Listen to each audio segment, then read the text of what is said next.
The Influencer's Edge is brought to you by the Invisible Influence Series. If you're ready to massively increase your sales by leveraging the power of subconscious persuasion, then make sure you text the word COMPEL to 411321.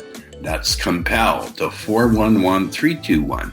And if you're outside of the United States, then use WhatsApp and text the word COMPEL to 1-909-741-1321. Make sure you put in your best email address because that's how we'll deliver the goodies. Welcome to the Influencer's Edge. This is the place where you come to get the latest breakthroughs, cutting-edge insights, tools, and techniques to leapfrog over the pack in sales, persuasion, and influence. Be sure you visit our website at www.theinfluencersedge.com. And while you're there, subscribe to us via your favorite network. Now sit back, tune in, and enjoy today's episode. I've heard that boats are huge holes in the water that It's suck true. money down. It's true. It's all true. Everything you heard about boats is true, but it's also a hell of a lot of fun.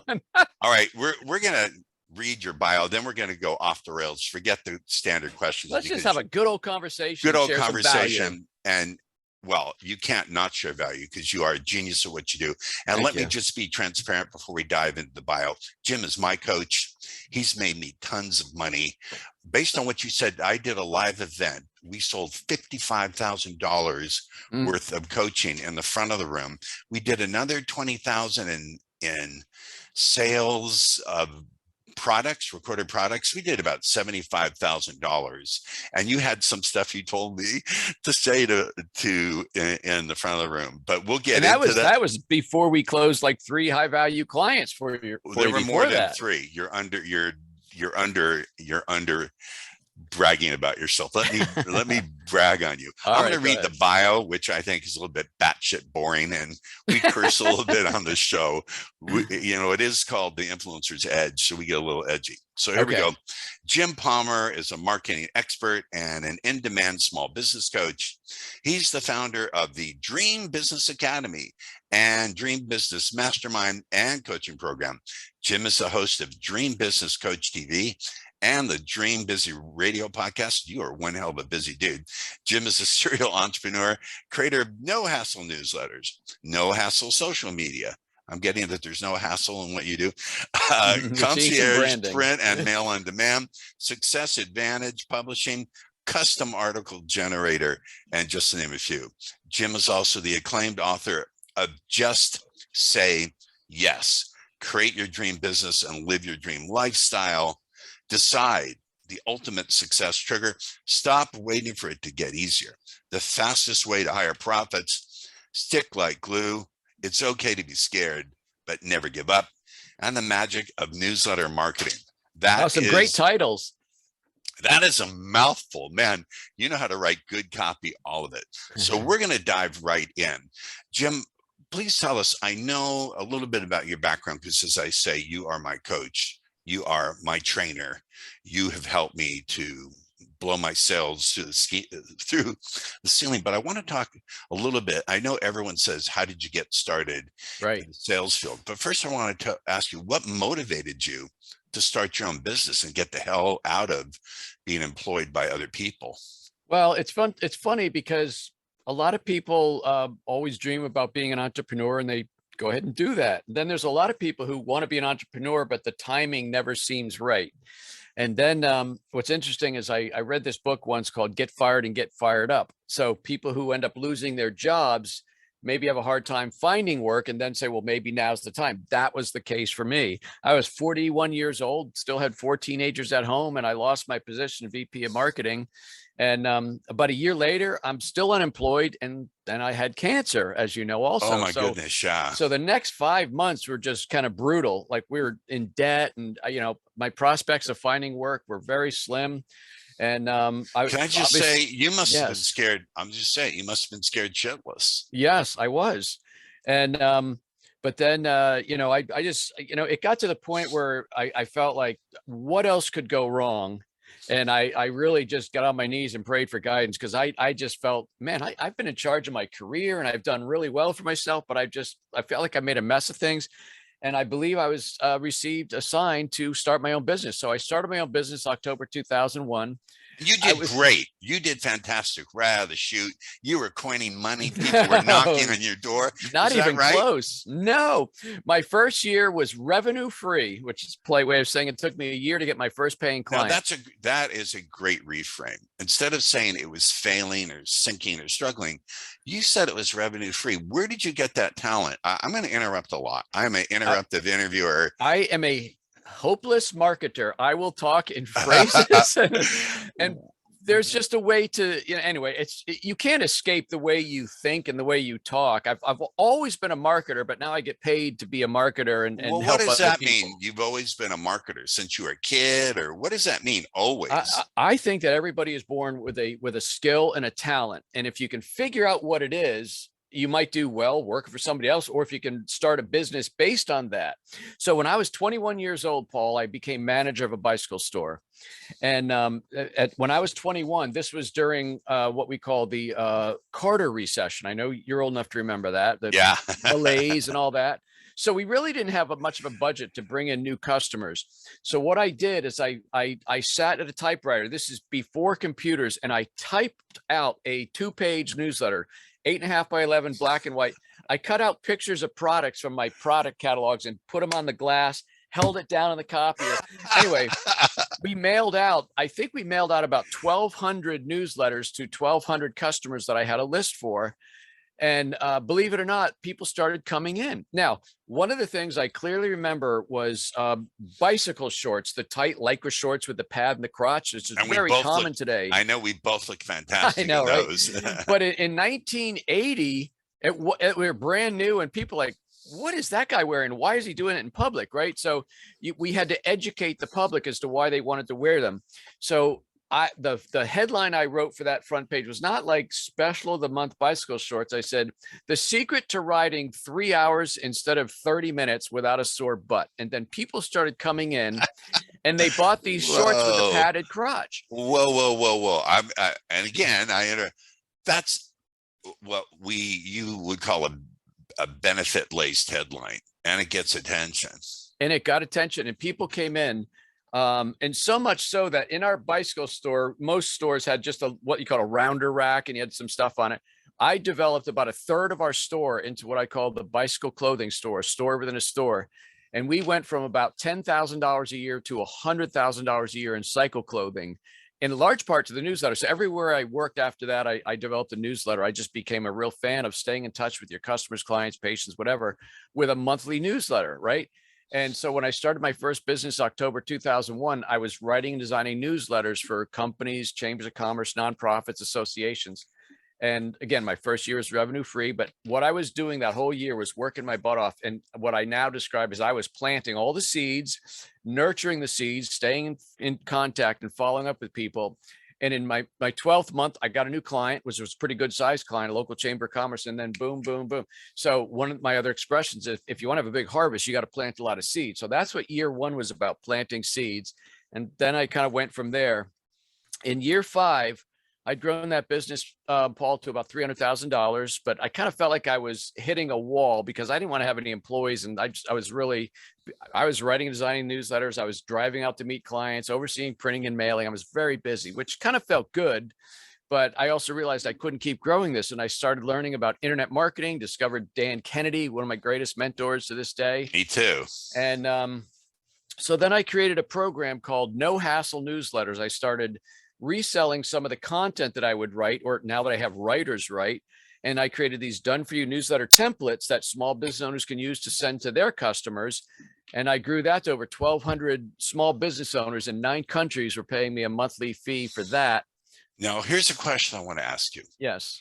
A lot of people say, well, great entrepreneurs, they start out and they know they're going to be successful. They have a vision of every step of the way. They have every step planned out. Obviously, and correct me if I'm wrong, it sounds to me like in your story, things happen serendipitous. They happen through serendipitously. Yeah. So Do you believe that's true, that a lot was serendipitous, that you, or did Well, you plan, did you yes. have the whole vision, like one day I'll make $300,000, you wrote down the No. goal to make 300 grand? My goal was to get enough peanut butter and jelly to feed the kids initially, right? Yes. And then you start thinking, well, whoa, maybe we can start paying down debt. And then your goals grow. And anybody that says I had everything figured out at the beginning is a liar, in my opinion, because the only thing you know is the first step I'm going to take, and then I'm going to see what's the next step and the next step. And the biggest thing about entrepreneurialism is having the courage to take that next step without knowing where the next step is going to be. Well, so let's talk about that. Okay. It's one thing to say you have to have the courage. You're a fantastic coach. I know you're a deeply faith-based man. You're a man of faith. We talked about that. Mm-hmm. I've even asked you to pray for my brother, who's quite ill. I hope he's still alive when this airs. But how other than being a man of faith, what would you say to people? How did people go about finding that courage? Because if you don't have the courage to take the step, you've got something here that says, stop waiting for it to get easier. Stop waiting for it to get easier. And the book that I wrote, Decide, which was, that's the ultimate success trigger. This is a great entrepreneurial mindset book.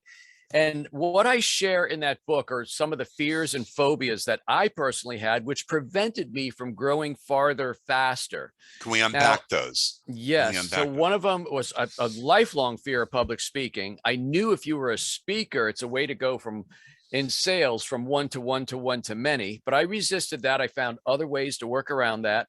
Another fear was writing books. Like, I can't put my name on a book. I barely passed 6th grade English, as I like to say. And then one of the biggest fears that ultimately I conquered, and it was a major growth for my business, was putting on my own seminars, my own live events.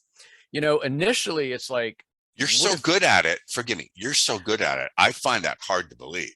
Well, Paul, it's like, what if nobody comes?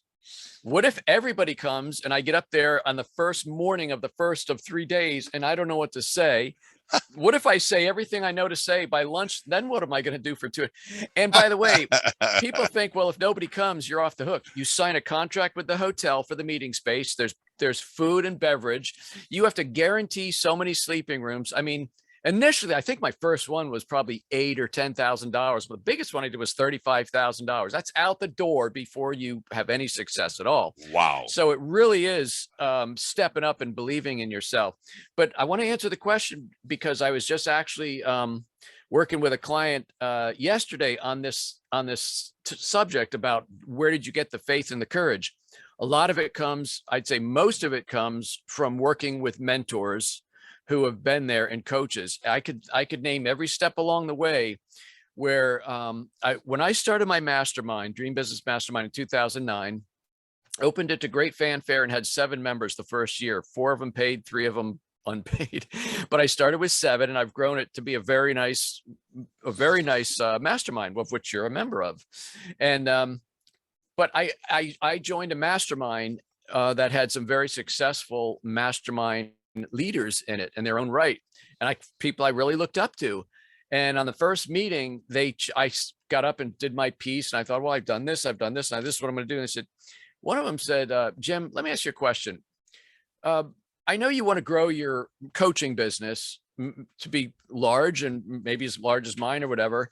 And I know what you're doing to do that. I know what you're doing marketing wise, but Jim, I also know what you're not doing. So the question I have for you is this: what makes you think you're entitled to be the same as successful as I am, but you're not willing to do the same thing me and all these other people? And he's talking about speaking, writing a book, and doing your own seminars. Because listen, when I do a 3-day seminar, I got very good at, and I mean, I got very good at sharing everything about how I built my business, but I closed business, right? It's like I helped you do at your event. There's a way to do that. It's called selling from the stage, right? There's nothing icky about it. You can either give a speech and get applause and go home and feel good about the applause, or you can give a speech and take money home, right? That's like going on a date, spending a lot of money, and then good night, and you never hear from the person. See you later, right? So to fully answer your question, I fully believed that I was going to be successful. And I got really tired after a while of taking the slow and steady approach. And that's when I started investing in working and getting myself surrounded with smart people who were smarter and more advanced and further along than I was.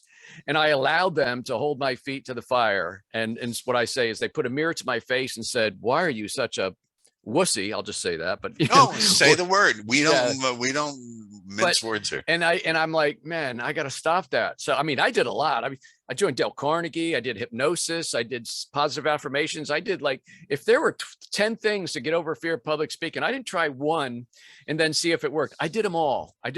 And next thing you know, I started giving talks in front of 20, 30 people, and largest group I was in was almost 300 people. Yeah. But I mean, I could do that easily. I could put on my own 3-day seminars, but that's an example. And honestly, without sounding too braggadocious, that's what makes me a good coach today. You can't escape. I won't accept your bull crap, right? Because I've been there. And I know you're not a good coach. You're an amazing coach. You're a world-beating coach. And I'm not being paid to say it.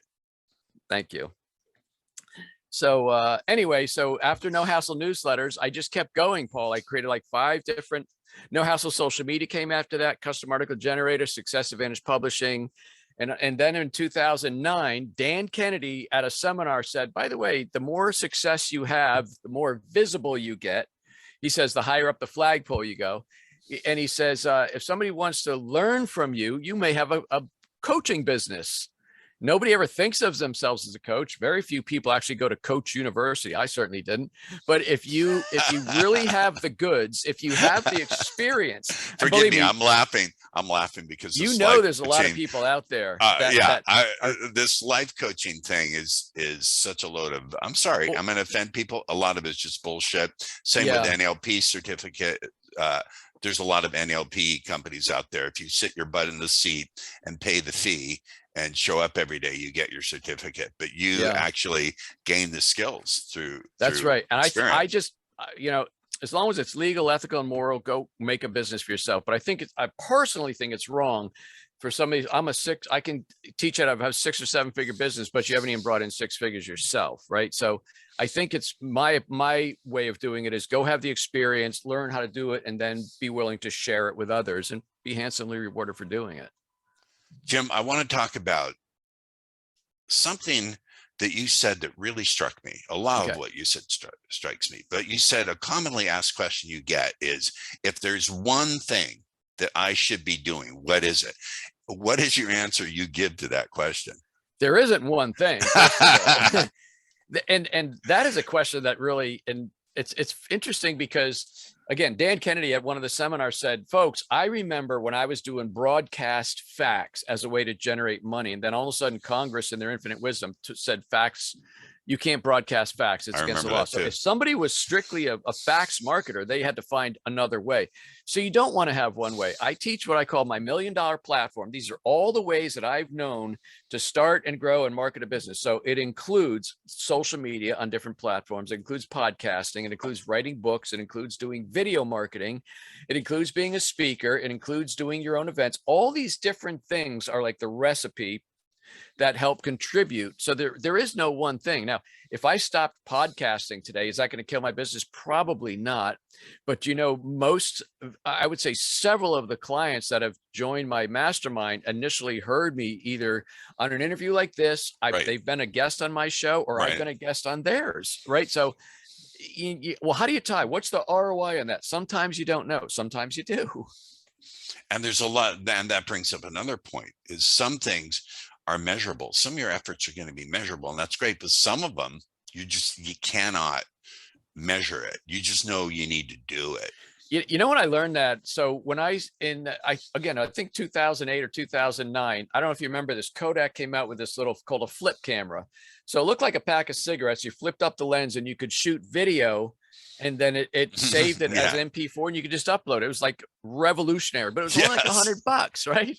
So you didn't need a $600 or $800 camera. So I bought a flip camera, and everybody said, oh, you should shoot your videos. It's a way to, so anyway, I started doing videos, and it was originally called Newsletter Guru TV. My former was Newsletter Guru. Now I'm Dream Business Coach. But so I started shooting. Wait. You can't throw out a gold nugget like that. What made you flip that and rebrand yourself like that? So initially, my first business was a very dumb corporate name called Dynamic Communication. I realized, I know, right? Sucks. Right. So then, it sucks. when I started learning direct response marketing, other things, I created no hassle newsletters, because in the name, it actually says what it does. Right. Completely removes the hassle of, generating more repeat and referral business through better communication with your customers. Anyway, so then I also learned about the power of anointing yourself. So you will earn significantly more money for who you are than what you do. What you do is likely either a commodity, or there's 1,000 other people who do what you do, but you're going to earn more money for who you are. So what that means is you have to anoint yourself as the go-to expert in any niche. So in newsletters, I said, I'm going to be the newsletter guru. Actually, one of my clients.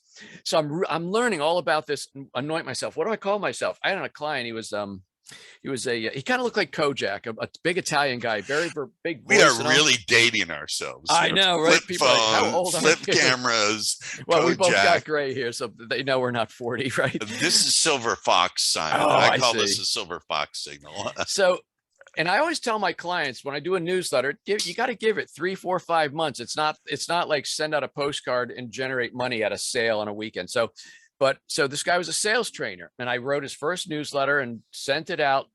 And he got 2 new clients from the first issue. And he calls me up and goes, "Hey, Palmer, you're an effing newsletter guru," right? And I'm like, "Oh, newsletter guru." So that's how I became the newsletter guru. And there's serendipity. There's serendipity that's again. Right. That's right. So all of my marketing, I created a caricature. I had like a Superman cape on with NG on my chest, and I really rode that. And it was a little embarrassing, I'll be honest with you. When I went to my first event where I took a booth for like $5,000, and I had newsletter guru up there, I was almost like, I'll be honest, I was almost embarrassed. People come up, newsletter guru. But most people at that time, that's after I launched my first book, The Magic of Newsletter Marketing, they were bringing the book to my booth. They wanted me to sign it and get a picture with the newsletter guru. Whoa. And so first of all, after I turned a little bit of red, I tried, okay, let me pretend I'm actually somebody and take a picture with these people, right? But that's how I really learned about the power of celebrity, Paul. And so then, when I started coaching and really started growing that business, by the way, No Hassle Newsletter is still going today. It just runs on autopilot. I have 2 very talented people that just kind of run it for me. So my main business is being the dream business coach and running my mastermind. So that indeed you are. Sir. Yeah. So for 2 years, I was Jim Palmer, the newsletter guru and the dream business coach. And after 2 years, all of my marketing was focused on and I just became the dream business coach. But you can go to No Hassle Newsletters and still see the newsletter guru and stuff like that. Cool. I want to dive into something that you taught me. One of the major reasons I made so much money at that event, and I continue to do it. I remember I used so we both know an amazing guy named Adam Homey, who is going to be one of my guests. And Adam was running the technical stuff at my event. And he said, "Paul, when you were doing that pitching, I swear it was word for word what comes out of Jim's mouth." Yep. And I did. It's funny, but I laugh at this stuff, but not because it's a little sneaky, but it's sneaky in the service of the people who we're helping, because fundamentally we are in service. I believe that you can be clever and crafty in the service of something that helps other people. I think the two don't have to be a paradox. If you can take a little time, talk about this concept of seed-based marketing and seed-based selling and the distinction between marketing and selling. Well, let me first address this thing about sales being sneaky or smarmy or something like that. What I believe is if you have a product or a service, most of us are service related, right? We have a skill that we're using. So if you have a service that can actually enhance someone's life, make it better, make it easier, make it faster, lose weight, make it more successful. If you actually provide a good service, then it behooves you to put yourself out there and help more people, but just be handsomely rewarded for doing it. So what I say is, people will often come along, they'll read your marketing, they might even talk to you, you might be in a sales situation. I think what I say is you can bring them all the way up to the edge of the ledge, so to speak, but they still have some little thing that's going, I call it the what ifs. Well, what if it doesn't work? What if I invest? You have to address the what ifs, but you also have to push people. Now, if that makes it difficult to be a successful salesperson, so be it. But as long as you catch them and take them for a smooth ride down and make their life better as you promised, then go ahead and be a salesperson. There's nothing wrong with that. By the way, if you've got a great looking business card, maybe you opt for the heavy cardboard and it's glossy and you got a big desk, maybe you live on a gorgeous boat, that's all fine. But if you're not selling, you don't have a business. So just get over yourself in that respect. But so I don't know if I coined it or not, but I call it seed-based selling. So when you are talking with somebody, even on an interview like this, it's going to become apparent, oh, I think Jim is planting seeds right now. Well, oh, yeah. Well, yeah. But so I'm going to go back to what I call selling from the stage. So when I used to do my events and what I instructed you to do. So when you have something that you're going to offer, or we call it an invitation because it's somewhat less smarmy than a pitch, right? But if there's something you're going to offer after you do a day or 2 days of like solid change their life content, and you invite them to continue the education in a more enhanced way, the way you're going to get them to say yes and be excited for doing so is by pre-positioning yourself and the offer and the result that they will get by delivering this conversation in a certain way. I have 3 levels of coaching. I have my platinum group, I have my diamond group, and I have my VIP. VIP, for lack of a better description, is business in a box. So everybody who's busy, and I give you all this great advice, but you don't implement it, I will get your book written, I'll get your website done, I'll do all of that. It's my highest paid program, okay? So what I'm doing from literally when I get introduced the first morning is I'm talking about the success that my clients have. I want to talk to you right now about how to create your own celebrity expert brand. So I'll talk about my own thing. Let me tell you about a brand that I created, for this client, that client, and that client. They're all VIP client members of mine and blah, blah, blah, blah, blah. So then you're doing it. Here we go. You're doing it in the form of a story, talking about other people, not your own success, but you're talking about other people, and therefore they can go, oh, maybe I can do this. That's right. Well, both are important. So I've done it for myself twice, newsletter guru and dream business coach. I now have the luxury of working 3 days a week from my boat as we travel. That's because I've been very good at this. And let me tell you what I did for this client and that client. And this person had a skill, but they were like under the radar. And I share all these different stories of clients. I said, this is another VIP client of mine. And then I'll go on, I'll talk about, here's why you want to have a podcast. Number 1, you're going to get exposure. Number 2, blah, blah, blah, blah. And by the way, the connection that you make as a guest or as a host is actually more of a conversation than you'll ever have with a prospect who doesn't know you. And when it's over, it's in a non-threatening way. So it's like you have a connection now. They know more about you. So why does this work? Well, let me tell you, seated right here in the front row is Lindsay. Lindsay was a guest on my podcast. What, Lindsay, 5 weeks ago? She thought I was good and blah, blah, blah. I invited her to my thing. She's right here. And by the way, she signed up for my VIP program. So if you think hosting a podcast can't produce results, Lindsay is proof. And I could tell you until so. And then I would go on. So what I'm saying, Paul, is that on the second day, when I opened the invitation to join the Dream Business Mastermind, and I then talk about my VIP program first, they've heard most about it. They've heard all the different success stories about it. So they're pre-positioned, right, maybe even predisposed, right, to want to be in that program, even if it's a higher investment than they were originally thinking.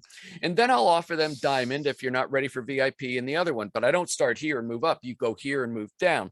So it's kind of a long answer, but everything about the way you present yourself and talk about yourself is planting seeds. I got it. And the funny thing you told me to do, that I remember this. You said, don't even tell them in the beginning. You say, look, I'm really busy. I have so many clients. I do have other things, but don't bother me. Don't come. What did you say? Can you tell me what you said? You remember something along those lines? Well, there were 2 things that stick out. One of them I remember right now, but I said the first thing you want to do when you go up there is you want to do what's called a pattern interrupt, and you challenge them. Because most speakers, they're going to go up there, hey, thanks for coming. What a great day. What a great room, blah, blah, blah. And people are like going to sleep in the first 30 seconds. So I say, go up there and say, listen, if you don't intend to take everything I say as gospel, if you're not ready to implement it, if you're not ready to do this, that, and the other thing, I don't even know why you're here. But for those of you that's not you, this is what's going to, and I actually gave you a little bit more. Yeah, you did. You know what I mean? So they're like shook up and challenged, right? Right. And pattern interrupts are also part of hypnotic work. They're very hypnotic, because when you pattern interrupt people, you create a temporary window of suggestibility. In that shocking moment, you can then plant seeds. So it's a very, I don't know, you probably don't think of yourself as being a hypnotist, but that's a very hypnotic technique that you're using. I'm not, but I know all about it, right? And I know things like opening the loop and this and that and the other thing. But anyway, I can't remember the other one. You said, "Don't bother me." Something along the line. Don't be coming up here and talking to me. Right? Yes, do you remember a part of it is positioning, and another way that I would say that, I don't quite remember it that way, but I would say, listen, you can come talk to me on the break, but we're not going to be coaching your business on the break. If you have a question about something, That's right. Other thing. And by the way, this is about the only time you're going to approach me here, because as soon as the event's over, you're going to go through about 50 hoops to even get me on the phone. That's what you said. So this is your opportunity to connect with me. That destroys the hesitation. That's making it scarce. That's right. That's making it scarce. That's making it urgent. That's right. Jim, yes, go ahead. No, I'm not interrupting you. You're throwing gold nuggets. So there's two things that are part of what I call an irresistible offer. And that's really what we're creating from the word go, is there's scarcity and urgency. So for example, if I was pitching a high-end program, I would usually have some sort of a special offer. It might be a discount or it might be the same price. But by the way, if you enroll today, you're also going to get this, that, and the other thing. But I need to tell you, I'm only doing it for the first 5 people. So there's urgency. Now, scarcity means there's a limited amount. And the way I did that is anybody that for the first 5 people that enroll in my VIP, remember that's my high-end program, I'm going to give you a bonus fast start coaching opportunity. So in other words, I'm going to double up the number of calls we're going to do in the first 60 days. You'll literally be talking to me every week. This is the best shot. But that's literally, if 5 people, blah, blah, blah, I added up, that's like another 20 hours a month, and so I'm not going to do more than that. So it's only for the first 5 people. Right. So people started like running to the table. And I said, by the way, Stephanie's back there. She's going to number them as they come in. And they're like, oh my God. And the first person gets up. What a horrible problem to have, that the person you have in the back of the room.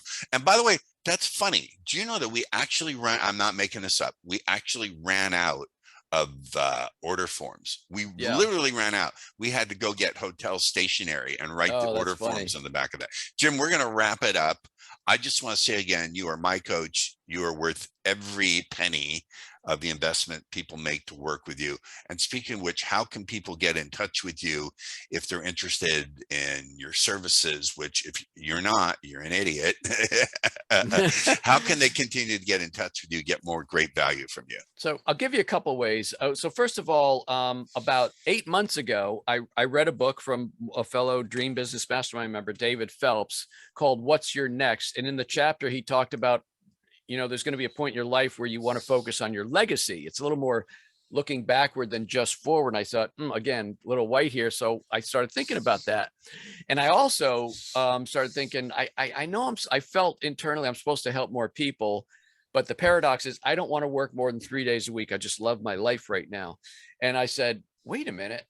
I got 6 books, which are amazing books. I'm going to give them away for free, obviously not printing and postage. So I made all of my books for free in Kindle, or if you're into Barnes & Noble, Nook Books, or the iBookstore, they're free. So if you just go to Amazon, for example, says there's another Jim Palmer, used to be a baseball player. So just type in the word decide Jim Palmer. I'll come up. You'll see my authors page. Click on my name, and then it'll show all my different books, and you can download all of them for free in Kindle. Okay, so that would be a little gift for your readers. Really a solid education. So my home base is getjimpalmer.com, getjimpalmer.com. If you're interested in the Dream Business Mastermind, which would be a very smart opportunity, if you're thinking of doing that, join Paul and about 28 other super smart entrepreneurs and get coached by me. That's Dream Biz Coaching, dreambizcoaching.com. Jim, thank you. You've been scintillating. That was one of my and phenomenal. Those are 2 of my mom's favorite words. You've been a scintillating and phenomenal guest. You provided amazing value, and you demonstrate what you teach as you teach it. I know as people find themselves watching this multiple times or listening multiple times, doing both, they should get out a notebook and note the number of times you did your own seed-based marketing, because I lost count after like 25. Thank you, Jim. Thank you for being my friend and my coach. It was a great pleasure. And thanks for listening to this episode. Bye now. The Influencer's Edge is brought to you by the Invisible Influence series. If you're ready to massively increase your sales by leveraging the power of subconscious persuasion, then make sure you text the word COMPEL to 411321. That's COMPEL to 411321. And if you're outside of the United States, then use WhatsApp and text the word COMPEL to 1-909-741-1321. Make sure you put in your best email address because that's how we'll deliver the goodies. Thank you for tuning in to the Influencer's Edge, where you get the latest breakthroughs, cutting-edge insights, tools, and techniques so you can leapfrog over the pack at sales, influence, and persuasion. Remember to visit our website at www.theinfluencersedge.com to enjoy even more great episodes like this one. We look forward to seeing you again on the Influencer's Edge Show.